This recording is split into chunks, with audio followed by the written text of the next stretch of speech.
I've been working for the Bristol Tranquilliser Project really since the late 1980s when I first really started to recover. So for the last 20 years I've been doing the same sort of work, which is helping people through the tangle of withdrawal and post-withdrawal in all the ways that we're still doing. So through telephone helpline, one-to-one counselling, and through running groups. And I run a group in Bristol every week. I have done for about the last 20 years. Good morning, Bristol Tranquilliser Project. Iris speaking. Hold the line, I'll just put you through to Ian who can help you. Hello. The services we provide are mainly a helpline. Most of the people we help are over the helpline, but we also do see people individually and we do run groups. The numbers have risen till we're helping nearly 300 people a year now. Yeah, sure. Yes, I can. Yes, certainly. Can you tell me what the pills are that you're taking? And how much? My career before I was put on these drugs was working in Whitehall.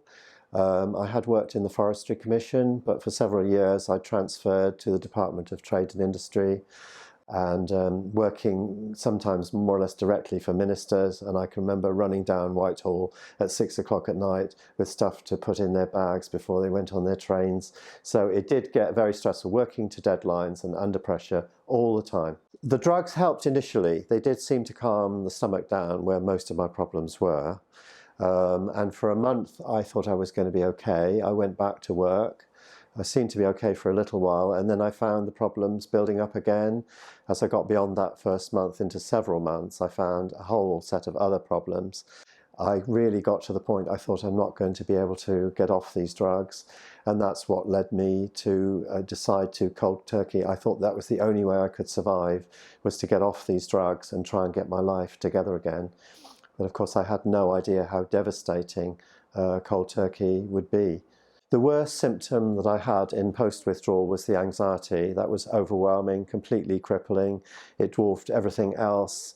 It made me feel totally suicidal. It made me feel I definitely would never recover. I was going to be like this for the rest of my life. Well, it took me about 18 months for my recovery to start. In that 18 months I was really severely ill all the time with only 1 or 2 windows. After the 18 months the anxiety went down considerably, and that is what I've been praying for. So I always think back now that after the 18 months I was better. Of course I wasn't 100% better. It took me several years after that to get back to where I'd been before. And I think if I hadn't had a lot of help along the way, I probably would have taken my own life. It did seem to me it was absolutely pointless going on. The symptoms were so severe. I felt I had severe mental illness. I wasn't being discouraged from thinking that by anybody really until I met Val from the Bristol Tranquilliser Project. And I really thought I was going to be ill like that for the rest of my life without any prospect of recovery. And it was only when I came to the Bristol Tranquilliser Project that people assured me these were normal symptoms and that I would recover. Yeah. It's just wonderful when people do start to get better. Hopefully you will now. The work that I do here is the same as I've been doing for the past 20 years. It's helping people to recover, helping people to understand the problem, giving people support, and giving people encouragement that they can get through this awful problem and that they're not alone. Right. That's it, yeah. But I mean, this year you're going to get things sorted, aren't you?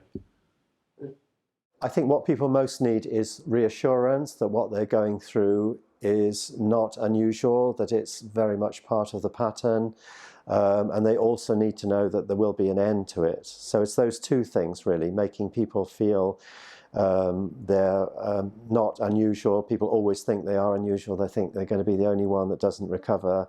It's giving them that assurance that other people feel the same things.